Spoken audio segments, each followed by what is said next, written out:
आशा करते हैं कि आप भी अच्छे होंगे। और आज का क्लास शुड से रिलेटेड है, जो कि आपको कंफ्यूजन है, तो आज ये वीडियो आपके लिए बहुत ज्यादा खास होने वाला है।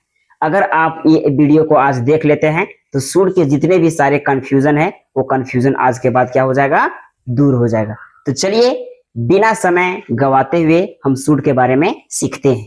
तो चलिए सबसे फर्स्ट में है शुड। शुड का मतलब होता है चाहिए, और शुड का प्रयोग हम लोग हमेशा V1 उसके साथ वर्ब का फर्स्ट फॉर्म उपयोग करते हैं, ठीक है। और इसका हिंदी होता है चाहिए, ठीक है। जैसे जब हम किसी को एडवाइस देते हैं या फिर वो काम करना हमारा कर्तव्य रहता है तो वहां हम लोग शुड का प्रयोग करते हैं। जैसे हमें माता पिता की आदर करनी चाहिए, we should respect of parents. हमें शिक्षकों की आदर करनी चाहिए, we should respect of teachers. तुम्हें रात में पढ़नी चाहिए, you should read at night. तुम्हें सुबह में टहलनी चाहिए, you should walk in the morning.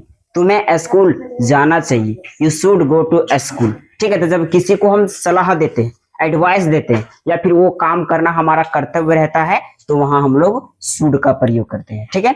अगर शुड के साथ बी जुड़ जाए और उसके साथ बिफोर जुड़ जाए तो उसका हिंदी होता है कर रहा होना चाहिए। जैसे उसे अब तक सो रहा होना चाहिए, he should be sleeping now.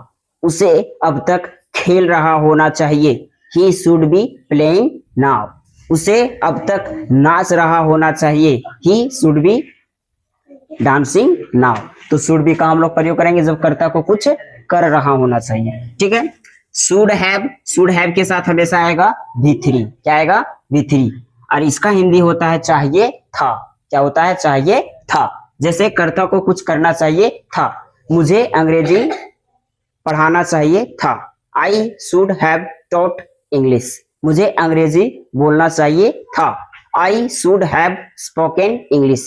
मुझे अंग्रेजी पढ़ना चाहिए था, आई शुड हैव रीड इंग्लिश। मुझे अंग्रेजी सीखना चाहिए था, आई शुड हैव लर्न इंग्लिश। तो जब कर्ता को कुछ करना चाहिए था तो वहां हम लोग लगाएंगे शुड हैव और उसके साथ लगाएंगे V3, ठीक है। अब आगे लिखा हुआ है शुड हैव टू, उसके साथ आएगा V1। इसका हिंदी होता है ही चाहिए, जब कर्ता को कुछ करना ही चाहिए। मुझे स्कूल जाना ही चाहिए, क्या बोलेंगे, I should have to go to school.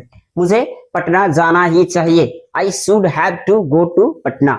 मुझे घर जाना ही चाहिए, I should have to go to house. मुझे अंग्रेजी बोलनी ही चाहिए, I should have to speak English. मुझे अंग्रेजी पढ़ानी ही चाहिए, I should have to teach English.